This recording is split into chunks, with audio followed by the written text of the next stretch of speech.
making time to be in this space. Really appreciate all of you coming here. We're waiting on a couple of more people to come in, but maybe we'll just get started, and if they do, we will welcome them in as well.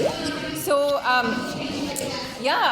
I think many of you have been here with us since last evening when we had the musical, and I know some of you joined us just today. This is the last session for the day that's officially calendared. Of course, you all can stay back and continue to interact with our staff and alumni.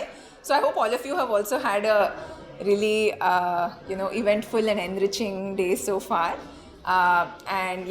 Welcome to this intimate and invite-only space. You all have supported us in many different ways by championing our cause or providing us with resources or enabling us in multiple different ways. So we're really happy that all of you could join in here.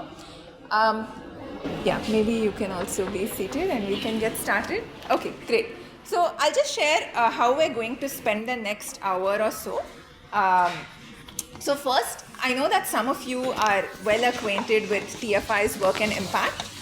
So I'll make a quick presentation to update some of you, as well as for those who are not very familiar. I hope this will serve as a good introduction in addition to everything else you've experienced today. Post that, we'll have a panel discussion where we'll have Nisa, our board chair, Wendy, founder of Teach for All, as well as a student and fellow alum join us. And we'd love to actually hear the voices of our stakeholders in this journey. And then we can have a discussion as well, to answer any questions that you may have and also share more about our own work and impact. So that's the plan for the day. I can actually start off by introducing myself. So I'm Anuradha. I'm a senior director here at Teach for India. I work with our enabler functions. So that's everything that sits around our core program, including strategy, development, admin, finance, and tech. I've been here for 3 years now. Prior to this, I used to work with McKinsey and Company and made a full-time transition to the dev sector and to TFI. It was a very different world in McKinsey, where I was in the infrastructure practice, but I spent around 10% of my time on pro bono engagements for the social sector. And I think one thing that inspired me quite a bit was that the different orgs I served, so many of them actually had TFI alumni in their leadership and founding teams. So it was quite inspiring for me to see that one organization could have that kind of ripple impact on multiple other orgs, and that's one of the reasons that inspired me to join TFI as well. So I'll start off sharing a little bit about TFI. Would you know if there's a clicker, or how do I operate the slides? Okay, thanks, Arjun.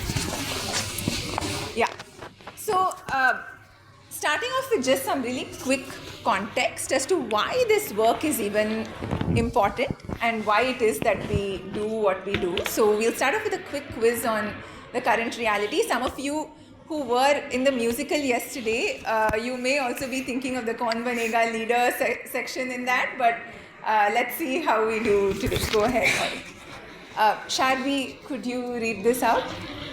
By grade 3, %% of kids are unable to read the grade level text, and by grade 5, %% of kids cannot read the grade level text. Option 1, 50% and 45%. Option 2, 75% and 56%. And option 3, 80% and 62%. So maybe a quick just show of hands on which option you think is right. Thanks for getting us started. Okay, so I see ones and a couple of twos. Okay, yeah. So go ahead. That's right. That's actually not it. It's option 3, which is that 80% of kids are unable to read their grade level text, and 62% can't even read a grade 2 text. And this is as of the ASER 2022 survey. The 2023 Beyond Basics survey actually gave us statistics that showed that the needle had in fact not moved as much as we had wanted it to, and in some stats even gone in the other direction. So I request you to hold all of these as we also move to the later part of this section, right? Trishanya, if you can read this out. A student in India who has lost A student in India who has lost a year of learning may only be able to bridge their learning in dash years in the normal course. Option 1 is 4, option 2 is 7, and option 3 is 9. Yeah, a show of hands again. Yeah, I see ones and twos. Again, actually, the answer is option 3. So, UNESCO brought out this report, which we quoted a lot during COVID as well, because it really reinforced the impact that learning losses could have in terms of what it takes without support for a child to be able to catch up and bridge learning gaps. Edwin, if you could read this one. In 2021, dash of cases of crime against children were reported in India and increased by dash percentage compared to 2020. Option 1 is 10,010%. Option 2 is 150,000 and 16%. And option 3 is 250,000 and 18%. Okay, I see a lot of threes. I think you're using the same logic as our child did in yesterday's session. But the answer to this one is actually option 2. But I think the number in itself is quite staggering, right? To think about child safety, which is really the prerequisite of what it takes to be able to learn in school and even beyond. So I just request you all to stay with these numbers as we move on. So really the question is, how can we change this? Because these are not just statistics, these are like the future of our country and our children. So what is it that we're doing about this? And at Teach for India, we believe that every child deserves to live in an India free of poverty and filled with love.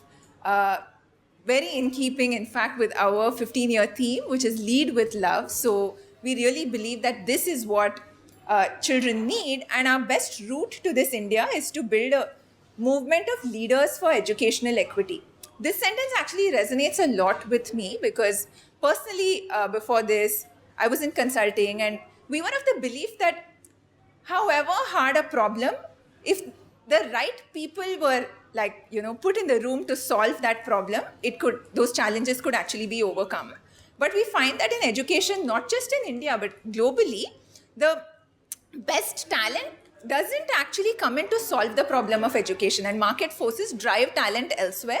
So what can we do to bring in that best talent to be able to solve the problem of education across multiple levels? And it was with this intention that Shaheen started Teach for India 15 years ago. Our core program is the Teach for India Fellowship, where we select candidates from workplaces and colleges from across the country, place them for 2 years in full-time roles, teaching roles in either government or low-income private schools. We're a very selective program, so around 6 to 8% of applicants get selected into our fellowship. This year alone, we had 20,000 applications, and we welcomed a cohort of a little over 600 fellows. Overall, we have around 1,000 fellows in the program across year 1 and year 2 of the program. We place them in around 250 schools across 8 different cities. We follow what is called a relay model. So we place fellows, say, in grades 2 or 3, and then they stay with kids. So what that means is a fellow teaches, say, 2 and 3, hands over to another fellow who teaches 4 and 5. And that's how the relay goes. And we stay with the same set of kids all the way up to grade 10. So what we hope for our students is that they receive a holistic education. Academics, of course, is a part of it. So we have around 33,500 students in our program today. Our pass percentage in grade 10 this year was 95%. That is quite a milestone for us in terms of being a watershed year, because passing 10th in English medium opens up a different set of opportunities for our kids than if they don't do this. Columbia, a few years ago, did a study on TFI versus non-TFI students in terms of a comparison set, and found that TFI students had 5x and 2x growth respectively in English and math. We also have 15,000 student alumni who have graduated from grade 10 over these 15 years. And you'll be meeting a student alum soon, so I'm not going to get into that as much at this point. The real magic, however, happens beyond this. I do feel like if you walk into a Teach for India classroom, while you will see academics as a big part of what our fellows do, it's really the student vision scale that we've developed to say how can students progress along the dimensions of self, others, and India. And the idea really is that the purpose of education itself needs to shift to be able to build compassionate, empathetic individuals who are able to lead with love in the longer term. And that's why we have this student vision scale that advances not only self but also others and India. So what do our fellows do after they finish the 2 years? I'm going to quickly run through 4-5 quick examples, and then you will hear also more from our own alumni. So some of them stay close to communities. Anup is one such person who opened a community center in Govandi. Nisa, you remember we visited his community center last year. He brings to students of Govandi not just academic support, but also has started a football club, brings entrepreneurship, art, and so on to our kids. Tanvi, from our very first cohort, started this beautiful space that we are all in today, the Museum of Solutions, and continues her work with children after stints in both TFI as well as Akanksha. Dhruv, after his fellowship, joined the World Bank and today works with Boston Consulting Group. He's also working through BCG on a project with the government of MP. So some of our alums also are into policy making or enabler roles. Anurag Kundu was the chairperson of the Delhi Commission for the Protection of Child Rights, and he actually pioneered some child safety initiatives for all children in Delhi. Currently, he works with the government of Punjab, leading education there. The stories of Divya and Kunal are actually really special because Divya and Kunal were both students in Teach for India classrooms in Pune. They are brother and sister. And Divya, who I know you've met also, Sharvi, last year, completed her fellowship in 2022 and then went on to join Teach for India as a program manager. And Kunal also completed his fellowship just now in 2024 and has joined Leadership for Equity, which is an organization started by one of our other alums in Pune. So I think these full circle moments also reinforce what it means to be a part of the TFI community. So the two of them are student alums, fellows, and now fellow alums. So this really is the movement, right? We now have 5,000 alumni, and that's where the multiplier comes in. So you just saw that we have around 33,500 students in our classrooms, and all of our alumni, if you sum their impact up, they impact around 100,000 children collectively, directly. So by directly, we mean people like Anup, who continue to remain close to students, and they reach 50 million children indirectly, say for instance through Anurag's initiatives that are for all children of Delhi. What is heartening is that 70% of these alumni actually continue to work in the social and education sectors. We find that this number is even higher in our graduating cohorts, right? So as soon as they graduate, over 95% of them consistently choose this path. And earlier I spoke about how market forces drive them the other way. So the fellowship is really meaningful in helping our fellow alums stay in the sector, which is in itself a big contribution to the sector. 23 states have one or more TFI alumni working. If you actually just go out and be in some of the common spaces, you will find all of these collectives of alumni who are discovering each other. And they're like, oh, wow, you work with the government of Chennai, so do I, and let's collaborate. And around 160 plus organizations are founded by our alumni as well. Nisa and Pramat just now were in a space with some of our alumni entrepreneurs. Some of them are just doing such deep work in their communities, while others are also looking at scale initiatives. I'll just leave this on the slide. So, so we also work with other stakeholders beyond our fellowship to create impact on different stakeholders who are in the system itself. So we work with leaders in the government, we work with entrepreneurs, with teachers and teacher trainers, and directly with children. So these are some of our other programs. TFIX essentially takes the fellowship beyond our cities to rural India and vulnerable populations. There are TFIX entrepreneurs as well in this space. Innovated incubates our own alumni who are starting organizations and has been the fuel for many of those 160 organizations you saw earlier. Firki is an online edtech platform by which teachers and educators can access learning from Teach for India. And Kids Education Revolution, again, I think is something really special because we reimagine education with children. Often, like in the corporate world, we say that customer is the most important person and let's ask our customers what they think, but nobody asks our kids what they think about education. And Kids Education Revolution seeks to change that. So these are some of the programs beyond our fellowship as well. And I will leave you with this thought, right? So you saw all of those statistics up front in terms of the state of education today. And we're thinking about what will it take to shift that. And this is what we believe can actually make a substantial improvement. So in this next decade of impact, we're hoping to build 50,000 leaders who work collectively with love to transform the lives of 1 in 10 children from low-income communities in our regions. And we've also defined how we do that through an education that unleashes the potential of self, others, and India. So it's not just an education that takes them through the academic rote learning, but something that moves beyond that. So this is the ambitious goal we've set for ourselves. And yeah, would love all of your support as well as we see ourselves to this goal. So I'll pause here. That's a quick update on TFI.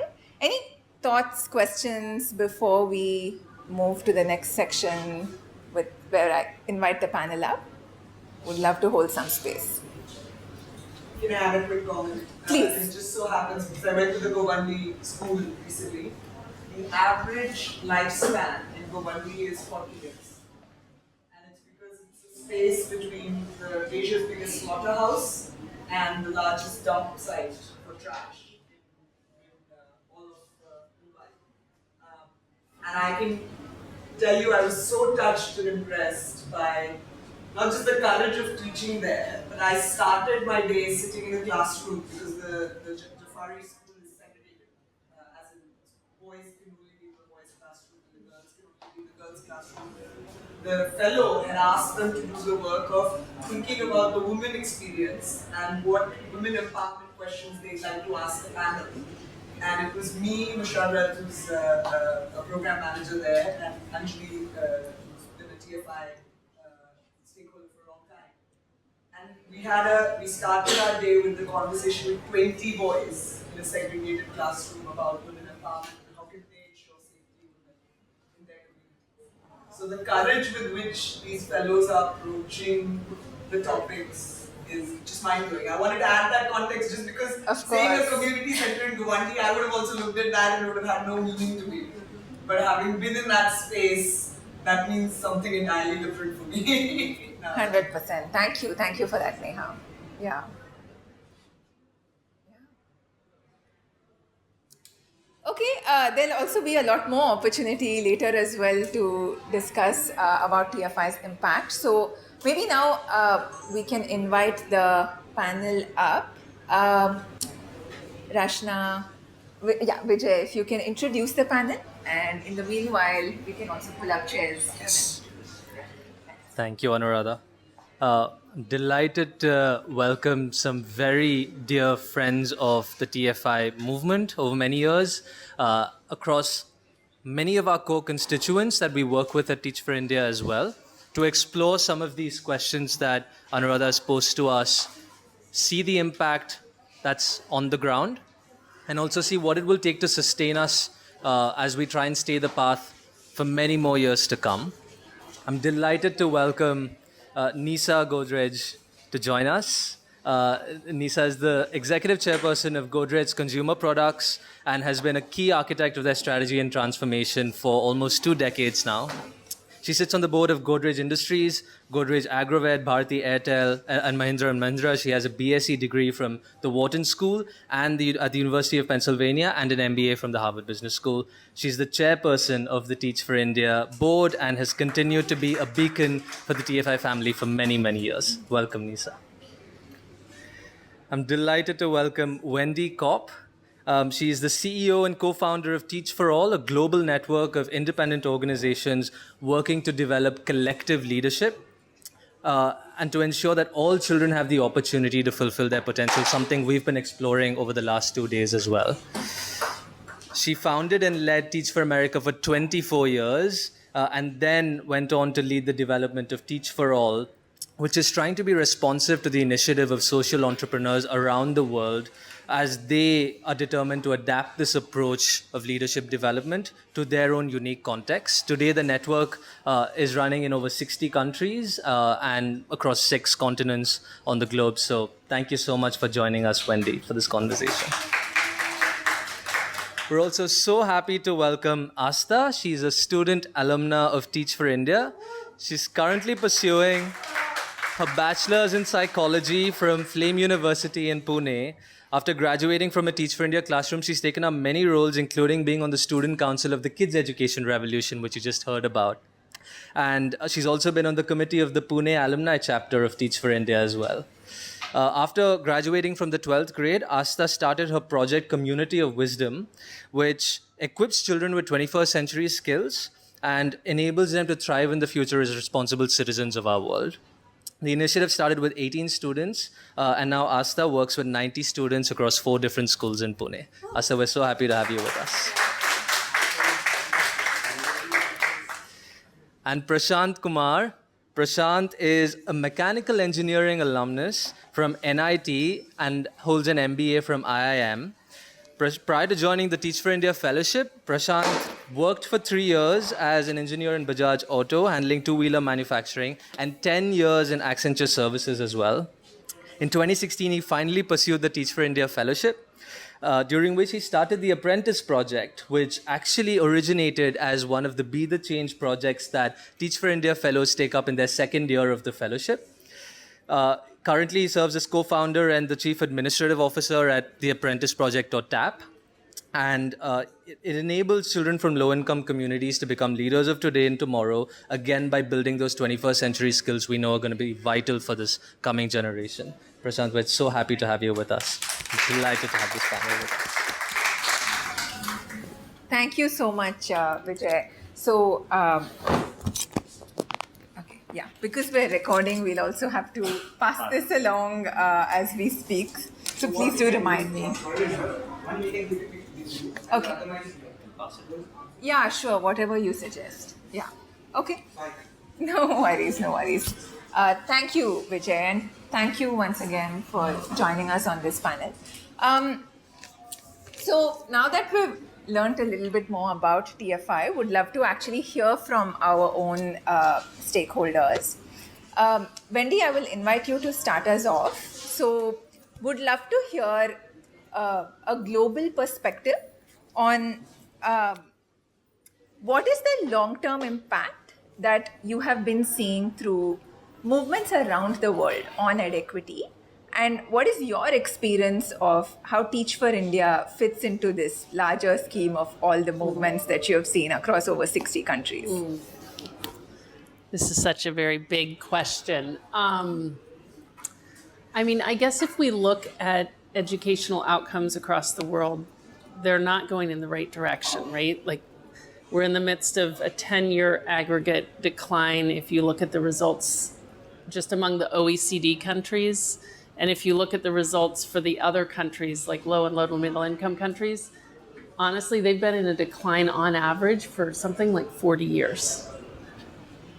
So, I mean, it's worth just pausing on that, because it's not for lack of trying, right? Like, governments, the World Bank, UNESCO, many philanthropists and many educators are throwing a lot at the situation, and yet somehow it's not adding up to the progress that we want to see.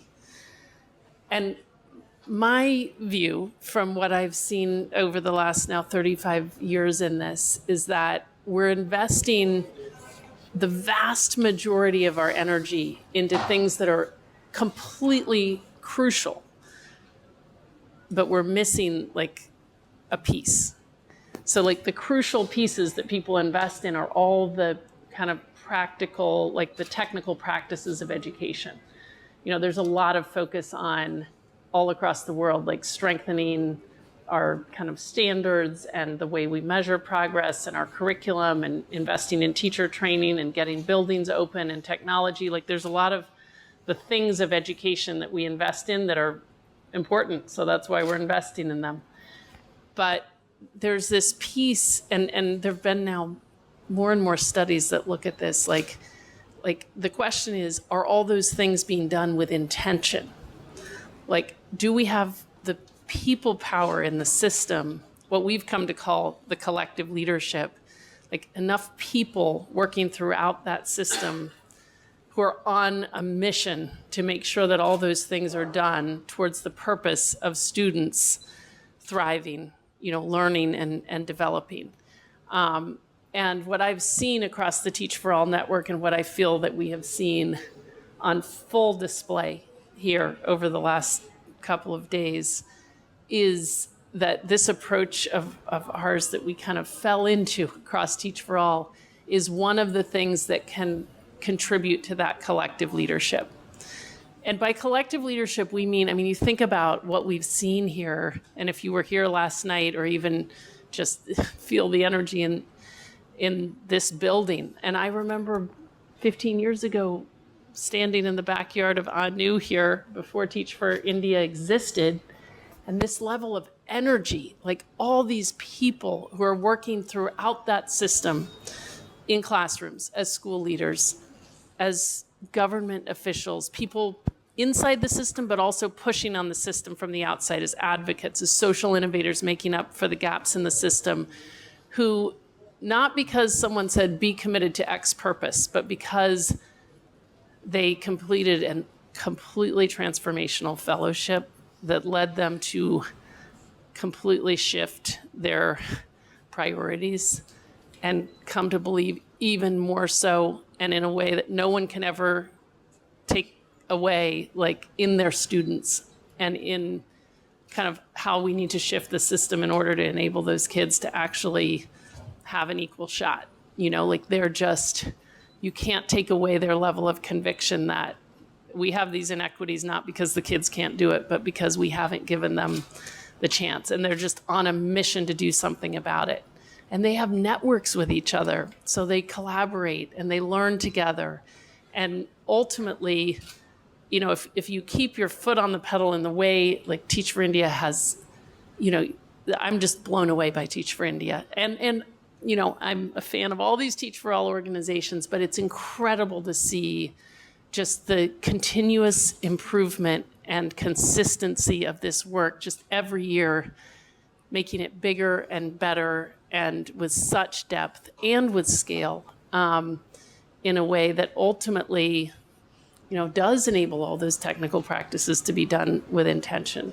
Wherever I've seen outcomes move for kids, it's been where there's enough change agents working together throughout the system, all on the same mission, collaborating, reflecting, learning together. That's always the X factor.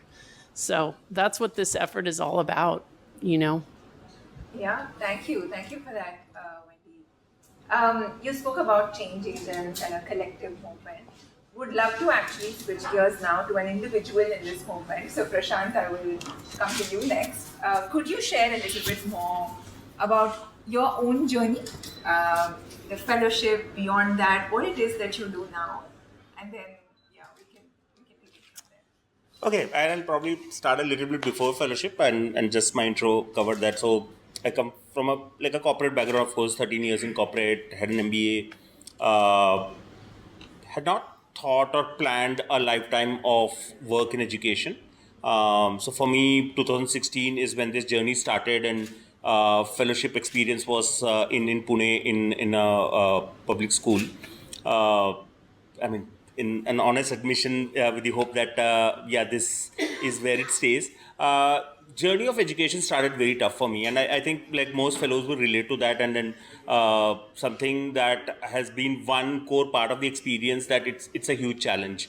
And I still remember like a month into my teaching experience, and I really did feel that I like coming in with a lot of expectation that yes, I have been good at academics and I'll be able to transform a classroom like in a day, and then my students will start learning. Of course, didn't happen. And I was sitting there and then telling my school leader that I don't think I'm adding value to the teaching that I'm trying to do, 8th grade science, and students are not learning, and I think it's better that you tell me to go and I'll just leave the fellowship. And of course he didn't, and that's where he shared me about the journey that all fellows, and he himself being an alumni, he shared about this is the journey that everybody goes through, and the essence of the fellowship is in staying that course, and you will see transformation happening. And thank to him for that. I did stay. It's not that my teaching transformed significantly, but what changed for me was to look at the idea that it's not a one-day journey, or it's not something that you will change in a month. Yes, I did come with some false expectations that way, but for me, that journey, that last 8 years, what has been is that connect with the children and how I've seen their lives change. Of course, not about my teaching, or of course not about what I did with them individually. But it's just about those little movements that I have been able to see, or maybe at times nudge them, or at times maybe there's something that they're picking from me, or there's so many other people that they're getting to learn from, which has been my biggest takeaway from this journey. So it's not about that day, that science class that you have taught, or it's about just being there, staying there, and like constantly working towards whatever little could be done, which over the time makes a larger impact. We did talk about this circle getting completed. Couple of my students are currently Teach for India fellows, and were part of the program like over the last 2 days. So that's one thing which like tells me that yes, maybe there's something that while you're teaching, maybe you didn't feel at that time, but over the period of time, there is something that inspired them. There's something that touched them, which probably comes back. And it's of course not about the job of one teacher. There's these at least like 4 or 5 batches of fellows that they pass through while they graduate from 10th. So for me, that's been one key part of like the fellowship journey. The other thing, and then which is what like changed after I had that conversation with the school leader, in like telling him that my science lessons are actually not adding value, is what I felt. And what I realized, and we were talking about the student vision scale as well, is a lot outside academics is something that triggered in me post that. I have had a great 2 years of fellowship journey where I focus a lot on providing that access and exposure to children beyond classroom, and that's where the idea of what I do currently, which is leading an organization called the Apprentice Project, focused on building skills in children. And these skills are not about those science concepts or math concepts that I was trying to teach in a classroom, but it goes much beyond that. We talk about all these skills which are essential for the current world. Of course, 8 C's sum that up really well.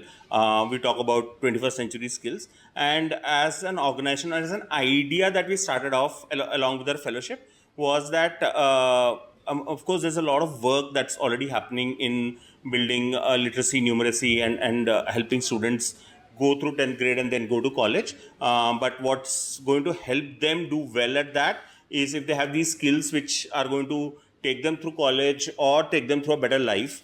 As just probably I'll plug in a little bit about my organization as well. What we look at doing is building these skills through mediums which are aligned to an interest of the students, and then we focus on co-curriculars as something which children are generally passionate about. We believe in giving that choice to children so that they'll learn something that they love, and through that medium we could build skills like problem solving and creativity and collaboration, communication, and so on. So that's what we look to do, which of course stemmed from my experience in teaching, that yes, academics of course is important, not to deny any part of that, but there's a lot beyond that.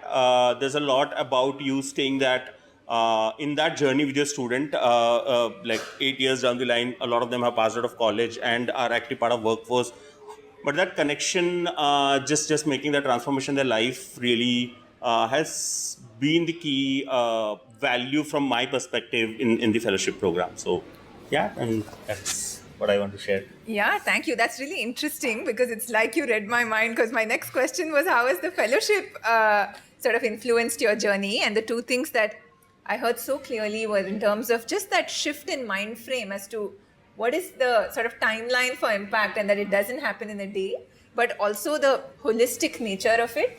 And it's amazing to see what you're doing with your organization now as well, taking on from that.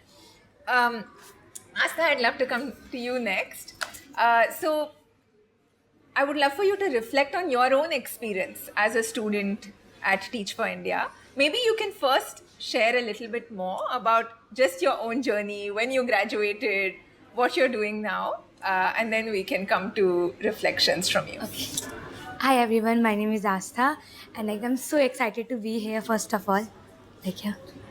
Okay, I'm so excited to be here. So my journey, in my 8th grade, so basically I got into IT schools, and IT schools is more like we got all didis and bhaiyas there. So I got introduced to my didis and bhaiya, and they were very sweet, seriously. Like I was, when I got into my 8th grade, I was thinking, oh, I have to study all Marathi concept and everything, because Marathi was one of the language that we were supposed to study. And I was like, oh my God. In my 7th grade, I used to skip that every single time. And now how I will going to start learning this all thing. And then those, like my Didi, Ashwini Didi, she came and she gave me clay. Rather than giving me a pen and book and asked me to write down like in a notebook or something, she gave me clay and she asked me, Asta, maybe you can try and show, you can do something with clay and you can make a something like that. That the letters of Marathi. And I was so shocked. I was like, oh my God. Am I seriously in school or somewhere else? I was so lost, because when I was in my government school from my senior KG to 7th grade, this is something was very unaccepted that happened. And from there I realized that, oh my God, like I got introduced to a Teach for India, and then I got to know, oh, there are Teach for India fellows, something called as Teach for India. And from there only, from like, I guess half of my 8th, I wasn't even that much explored about Teach for India, but still I was like, when I will grow up, I will definitely going to be a Teach for India fellow, no matter what, because if my didis and like doing so much for me, why I cannot?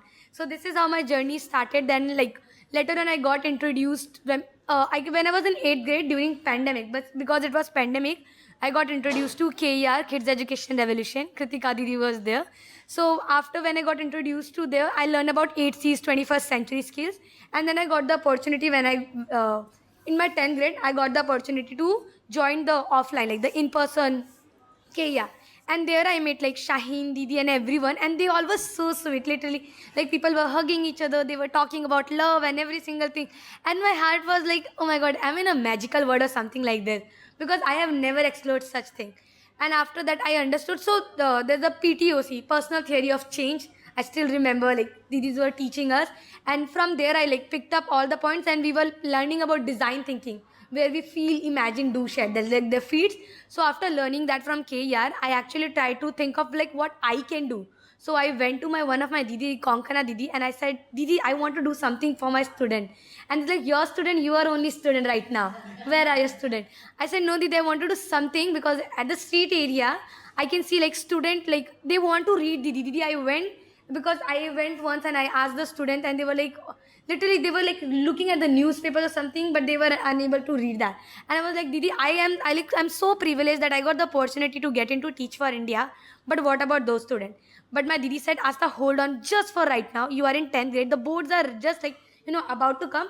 What you can do is maybe you can learn something, and like after learning, when you will become the education minister, then when we are going to have the power, everything in you, and then you can change the world. And then the minute she said me, and I was like, yes, Didi, I will going to do that for sure. And even I remember Prashant Bhaiya has come in our school like for Tab Buddy, and that time because of him only I got the opportunity to get into public speaking club, and like from there I built up my skills and everything. So the journey was just wonderful, like no words for that. After completing my 10th grade, the moment I completed everything, now I got so disappointed, because of course after 10th grade you don't have any Teach for India Didis and Bhaiya. Like whom should I call? Like I was so confused. I was like, Didi, are you leaving me? She was like, no, I'm not leaving you. I'll definitely going to stay in contact with you. But the only thing is, I won't be able to come and teach you. So what happened is, I went one day, just one day, like in my 11th grade, I went one day in my college. I saw everyone calling ma'am, everything. It was so chaotic. I was literally feeling so uncomfortable. And when teachers were asking, I was the one who was raising hand.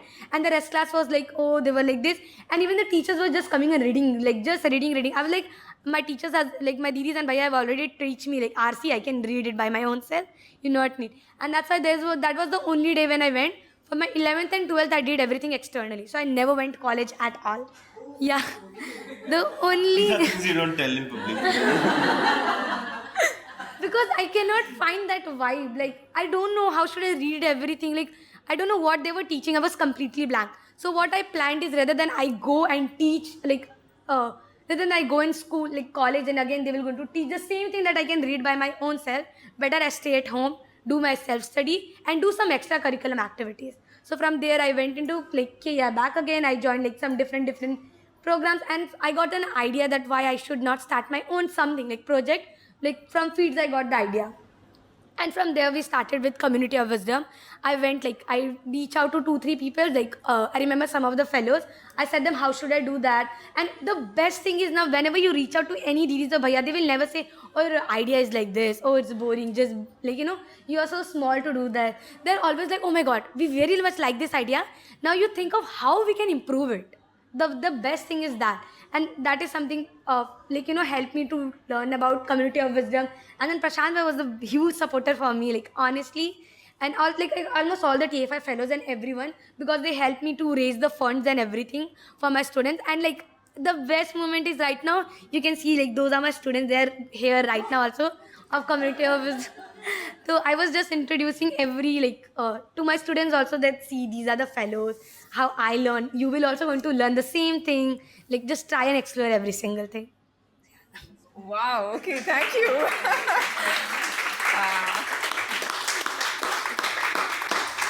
So interesting, right? So I actually got to meet Prashant and Astha like 2 minutes before this panel. I have never interacted with them before, and it's been just amazing to hear both of your stories. What are you doing right now, Astha? Yeah, right now I'm in Flame University and I'm studying there. And like I got 100% scholarship, so to get rid of it. Again, Prashant Bhaiya also helped me a lot for that. And apart from this, I'm also working like in Junoon. So basically it's an online internship. So I'm like there as their advisory board. So I'm working on that, and it's a basically online thing. So I do like academics. Once the academics done, and then I joined the fellowship and everything. Like not fellowship, but the Junoon team. And apart from this, then I like again go back to like my own project, because I also have to handle that. Because right now we are working with 4 schools, so it's become very complicated. Like which school should we manage? And now we have 11 mentors. So they all are like, where are the lesson plans? Where are the every single thing? So I'm supposed to create every single thing. Then we have differently like the design team and the social media team. Like I've created a mini like stuff. So in whichever skill, and these students are also like the mentors that I have. They are from 10th grade only. I teach school only. I studied in I teach schools. I teach KRJ, and those are from like I teach RSM or maybe AV but the same community. And the power that they hold, same with my kids, like the power that they hold is like crazy, incredible. The thing is, the moment, some of the government teachers actually, I don't know I should say this or not, but the thing is, they don't understand their power actually. The moment when I went once and I was seeing those teachers were chit-chatting, and one of the students came and she asked, why do we read our national anthem? What is the meaning of that? And what is the meaning of the constitution that, equity and all that we are doing?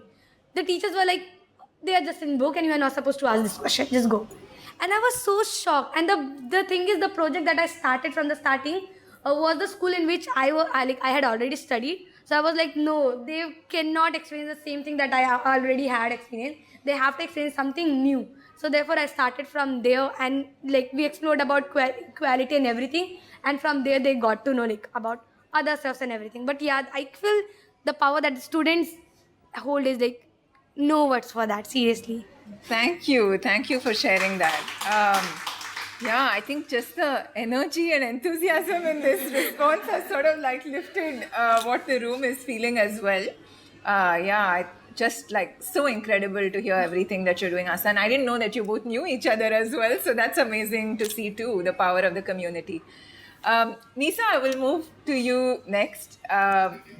If you can share a little bit more about your own I just want to know what date you're becoming the education minister by. So we just know that timeline. Thank you for sharing. You're absolutely fabulous. Really our future. Yeah, thank you. Yeah, Nisa, if you can share a bit more about your own association with TFI as well as how you see Teach for India's impact. Yeah. So I heard Shine speak about a decade ago, and then I went up to speak to her after that, and she tried to recruit me to the fellowship. But obviously, I didn't have the character or the courage to do it. I don't know why they still call me on these panels, but fortunately, she gave me a second chance and put me on the board. So here I am. I really, I think, and you can see the leadership here. I really believe that leadership and collective leadership, as Wendy put it, is what moves the world forward.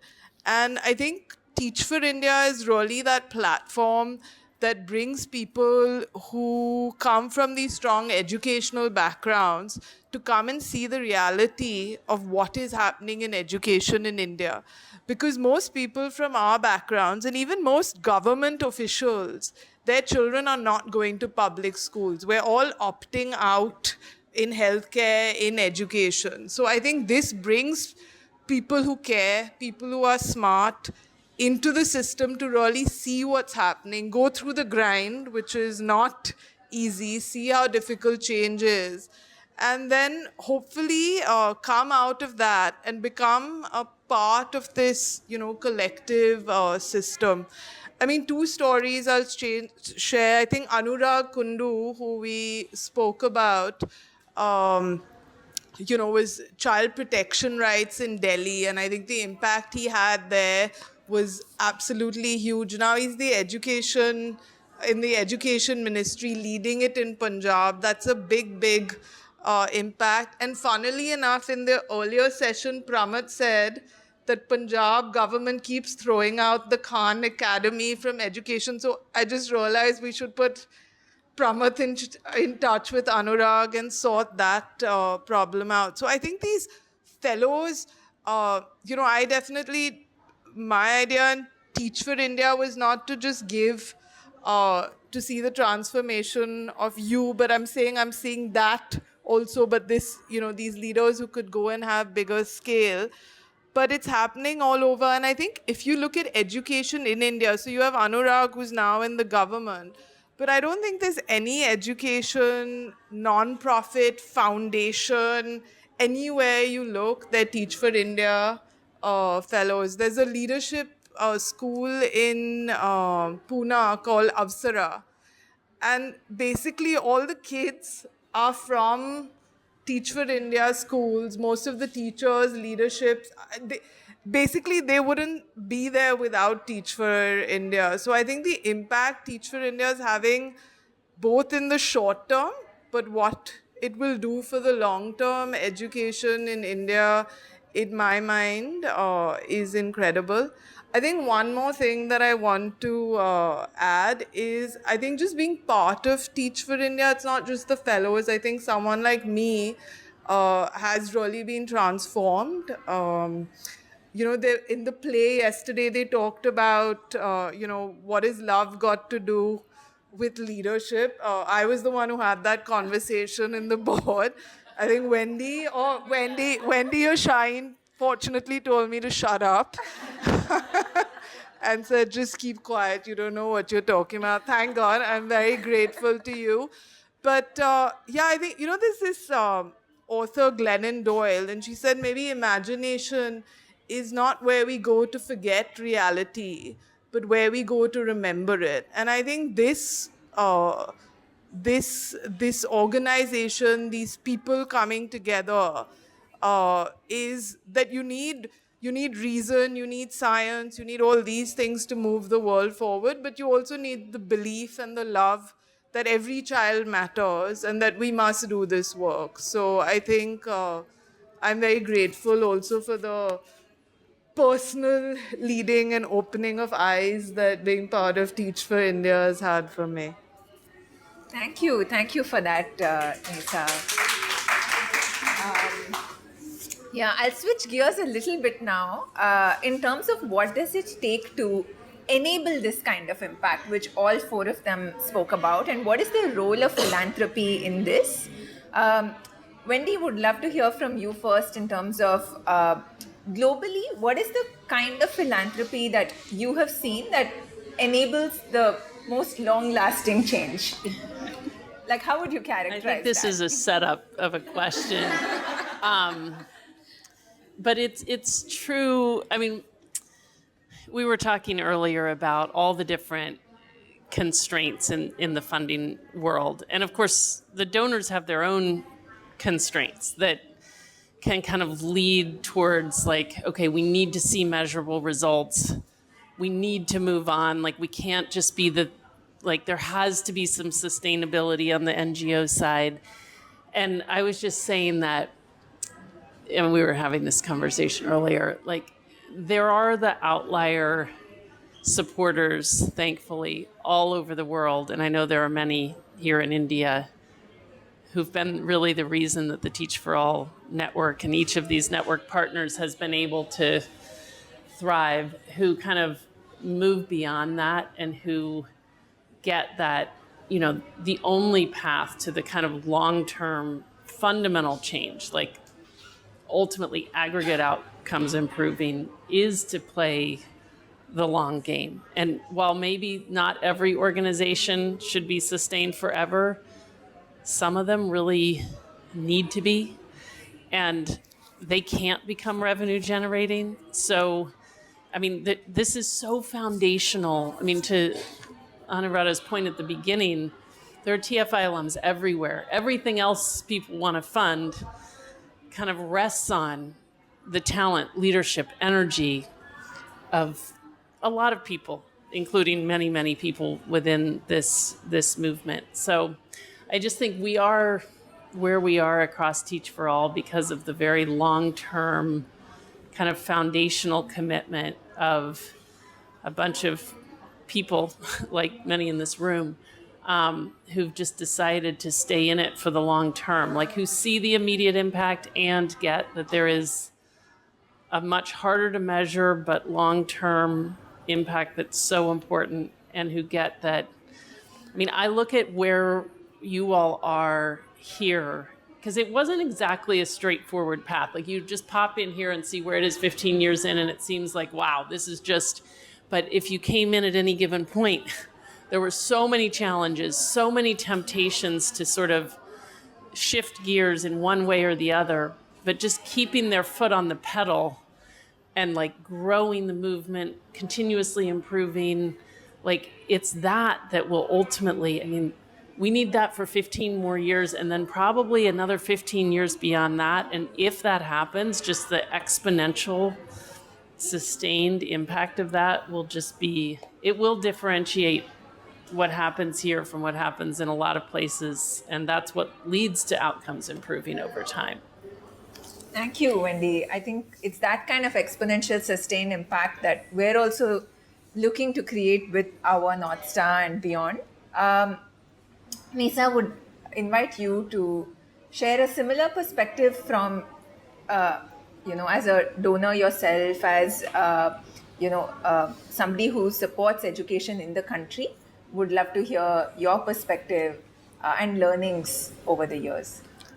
Yeah, I think, sometimes when we've spoken to donors or even we've called and people look at this per cost of per fellow or per child, I don't really think that's the way to, look at Teach for India. I think Teach for India is your IIM Ahmedabad, IIT Delhi of the education sector in my mind. And it needs that long-term, continuous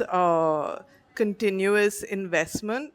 I think there's a type of donor who gets it and a type maybe who doesn't. But and so I really think we need to think of this as one of our great institutions of our country that we're creating, and that we have to create a sustainable institution, correct? We've not really said IIM or these schools will be self-funding at any point. That doesn't mean that we shouldn't, in Teach for America, the government paid a lot of the salary. So it's not that we should not look to enhance our revenue models, but I think we should be practical about how much we should give. I think in terms of this idea of, okay, we'll give for 3-4 years and then the organization will be sustainable. I don't see how it works that way, because then you're just rotating between donors. there's a so I actually feel that for organizations that can really double down and give long term, and maybe at some point Teach for India will say, I don't need your money because I have enough. But till that time, and I know some of the foreign donors and all come with these restrictions, but this is long-term work. So I think those, that you're building an institution of India, and that this will have to go on. And I think and I say it's an institution because I think solving this inequity in education is not a short-term piece of work. So I think the way we think of Teach for India has to be a little bit different than some of the other organizations perhaps that people work with. Thank you. Thank you so much for that. I think we have time for just like a last question, and then we'll open it up to everyone. Prashant, this one is for you. So hearing all of this, and after experiencing the last 2 days as well, Teach for India has now completed 15 years of impact. What is your hope for TFI for the next 10 to 15 years as an alum? That's a big one. Yeah. I like, my perspective comes, of course, from the fellowship and the journey beyond that. What we are trying to do as a part of the organization that we are trying to shape and expand, and something that, Anuradha talked about two ways or two directions that alumni try to take with respect to education. One is, of course, deep impact, and there's tremendous value in that. Of course, what you could see in the community center there in Govandi. We have believed in scale, and that's something that we are trying to do to reach all the children across India.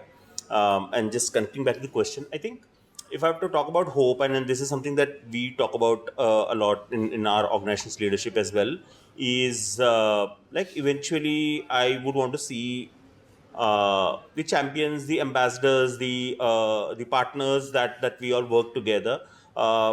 There's an India where these people are able to define how education should be, and that includes these people as well. The students are an integral part of that.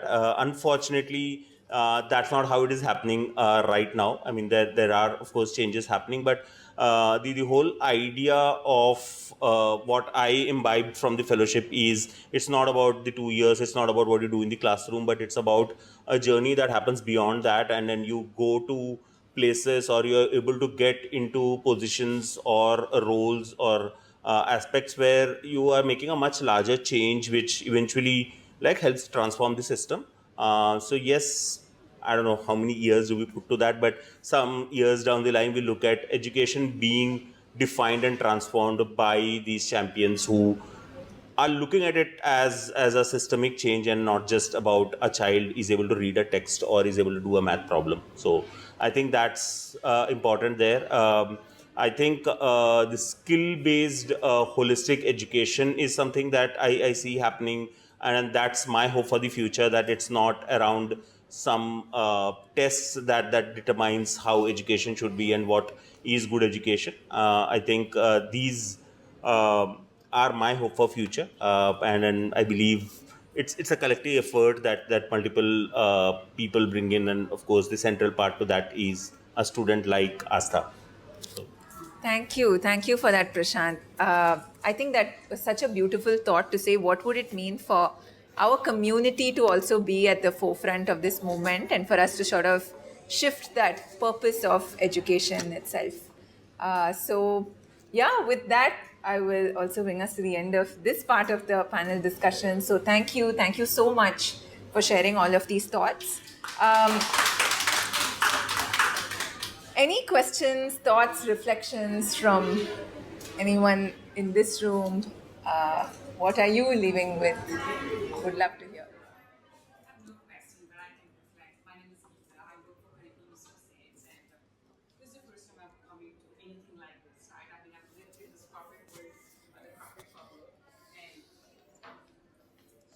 And I think since yesterday, it's been a lot of eye-opening. And my intent of coming here was really to look at, who are the TFI people, what do they do, and so on. And I already have visited a couple of schools in Bangalore. And I've lived my whole life in Bangalore. So I was very astonished at the way each of the wherever they were TFI people, how the quality of education has transformed, how the kids are asking questions.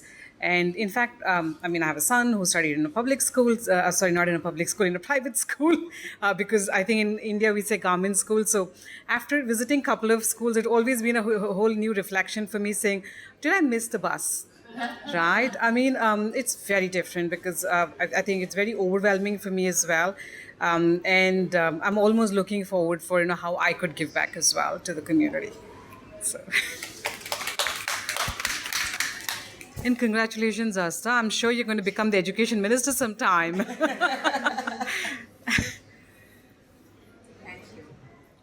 Anybody else to pass?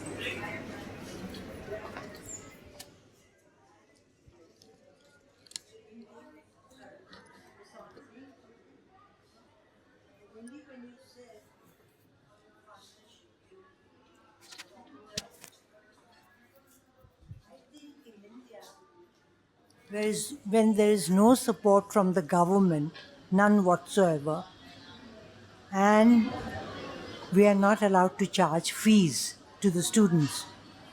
Funders should be ready to support us if they want India to be transformed in education forever. It's not a 10-year commitment. I've given the same organization for 10 years. Now they should be on their own feet. How? It's not going to be possible. I think that message, I wish funders would get it.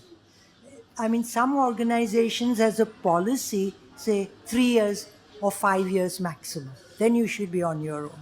Oh, how do you manage? What I've seen around the world is that in most countries, when these organizations start, and this was the case in the US too, the donors all say, we don't stick with things long term. So we'll support you for a certain number of years, but then we're going to move on. And then we just dive in. And now I've seen it over time in all these different places. So we can tell the new entrepreneurs, it's okay. Just say sure. And then help them understand what we're doing and fall in love. And it turns out most people never leave us because they also come to understand what we understand, which is this is a long game, and that without this investment, how do everything else you want to see happen doesn't work without the people and the leadership. So in the end, it kind of works out okay, but it would be good if we could shift the larger philanthropic mindset to kind of understand that we do need, maybe not everything needs long-term investment, but some things do. And yeah.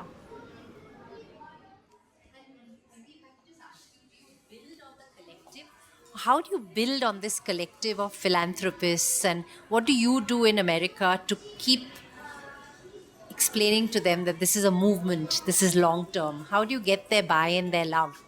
And beyond, in the US, but now watching what people are doing in all these countries around the world, as I think we've heard over these days, the donors themselves are every bit as much a part of the movement, right? We need collective leadership. We need the donors themselves, we need the government stakeholders, we need everyone. And I think so many, even to your story, people get sucked in. Everyone goes on a collective learning journey. And I think when we can keep everyone coming together and feeling like full partners in the journey to say, okay, here's where we are now. The one thing I reflect on a lot, which I think is our kind of learning like edge as a network, is how do we step up from all the individual pursuits that all of our alumni and we ourselves, I mean, it's overwhelming work and you can start like really going deep in your own silo. But how do we keep pulling ourselves up from our individual pursuits to foster the collective, reflection, like reflecting together, what progress are we seeing? Where are we stuck? What are we learning? What do we disagree on? I mean, let's have those debates. What more can we be doing? Like, I feel like these days, like events like this help with that hugely, but really figuring out how to build that muscle within each of the places where we're kind of prioritizing and clustering our energy is so, it's much easier said than done. Somehow this is much more elusive, like figuring out how to foster that kind of, but I think donors have a role to play in that too. Like we should all be reflecting together on where are we seeing the kind of progress that we want to see and what more do we need to do to get there.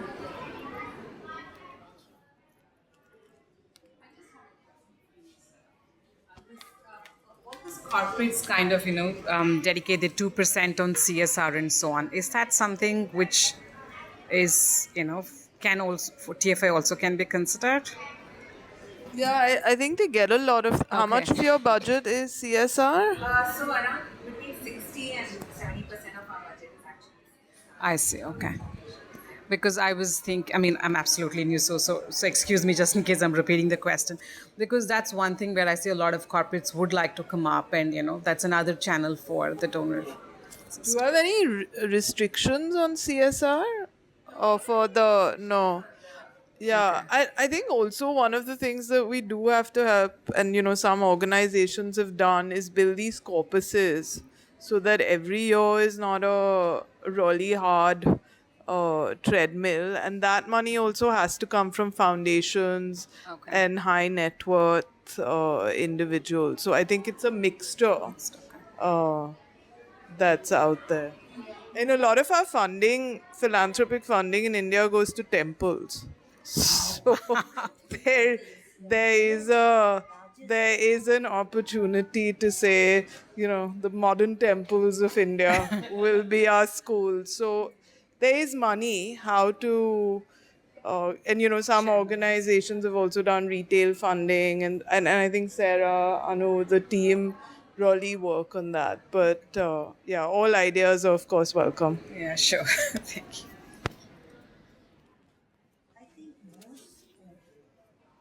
CSR funds are for a few years. It's not, am I right? For 3 years, 5 years, and then the policy is such. Secondly, the law allows you to use CSR funds for certain things and not for, and I think Sarah or Mary can explain better. No, in the sense, I think CSR normally asks in terms of, first of all, it can't be unrestricted. It has to be program driven. And therefore, what happens to all the G&A expenses, like we know in the corporate sector? Very often corporates ask, how are your G&A expenses beyond 5 and 7%? Which is crazy, because our own G&A expenses in the corporate sector are up to 15%. So why not in the NGO sector? And the teachers, it will be much higher if you count that. Yeah, but I mean, these are some of the questions, and unfortunately, it's a bit rigid in the CSR rules. But that's where then philanthropic funding comes in, overseas funding comes in. That can help.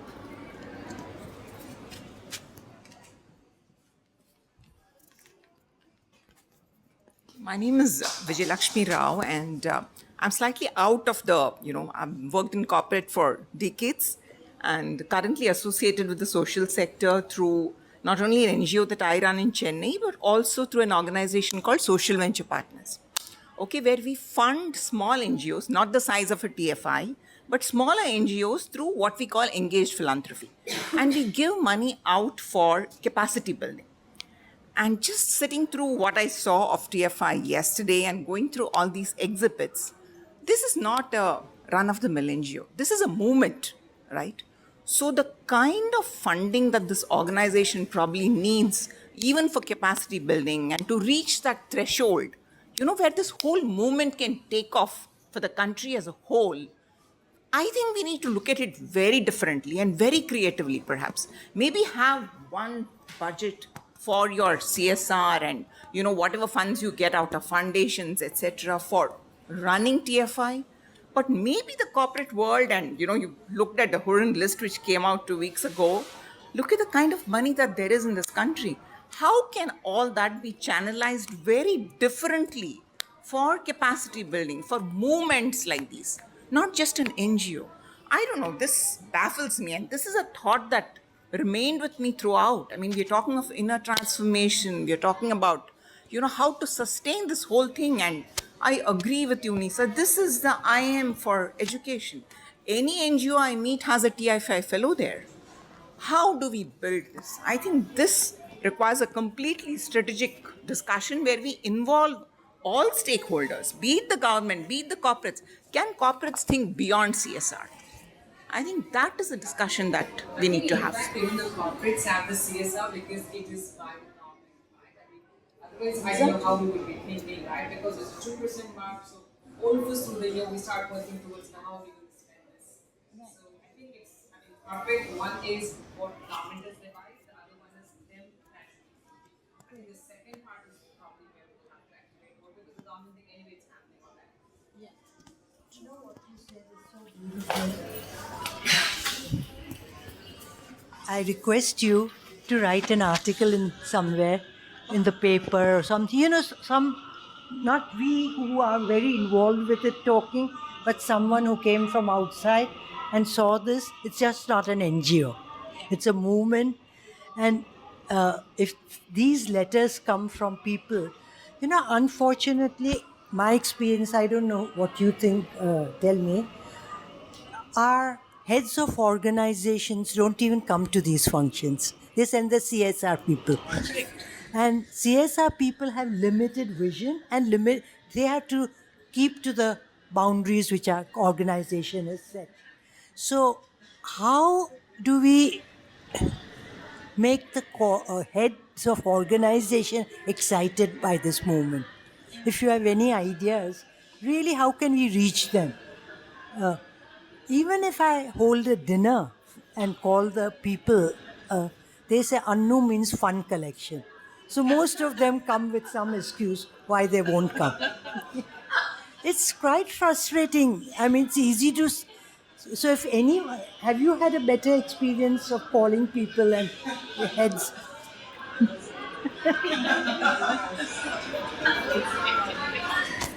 No, but I think Anu, that's probably, I think probably also when we, and just thinking about it on this panel, we are at this 15-year mark. I think this idea that, that this is a movement, you're an institution of India, what it takes to build these institutions. So I think with a certain sect of people and stuff, maybe that messaging now has to get stronger because we have the proof points. Correct? I don't go anywhere in, and it's not just non-profit, correct? It's this idea of institution that this is shifting things in the country forward at scale. So I think that storytelling, perhaps we also have to, as an organization, get better at. And maybe some of that has to be, instead of calling people to these dinners and fundraisers, is taking that time to say, we just want to come and have a 1 hour conversation. Just give us the time, correct? And take that time to do it. But I also think we need a seat at the government table.